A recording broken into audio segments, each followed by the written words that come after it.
In today's video, I'll show you how to delete a message in Microsoft Teams chat.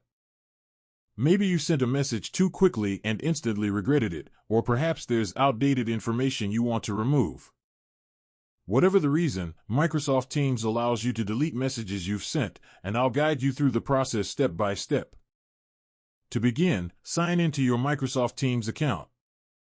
Open your preferred web browser, go to the Microsoft Teams website, and click Sign In. Enter your login details and make sure you're using the same account that sent the message you want to delete. Once you're signed in, head to the chat section. You'll find this on the sidebar of the Teams interface. This area contains all of your conversations, making it easy to locate the chat you need. Next, scroll through your list of chats and open the conversation that includes the message you want to remove.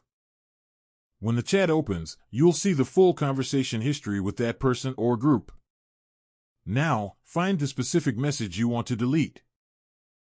Keep in mind that you can only delete messages that you personally sent.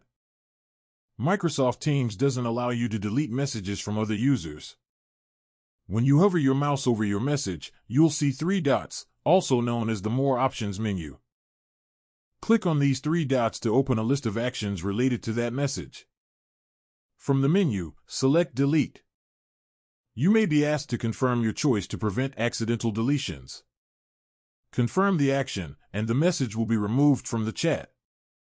It's important to note that deleting a message is permanent. Once deleted, it disappears from the conversation for everyone, not just you. Make sure you're certain before confirming the deletion. And that's how you delete a message in Microsoft Teams chat. This simple feature is incredibly useful for fixing mistakes, clearing outdated information, or keeping your conversations clean and professional.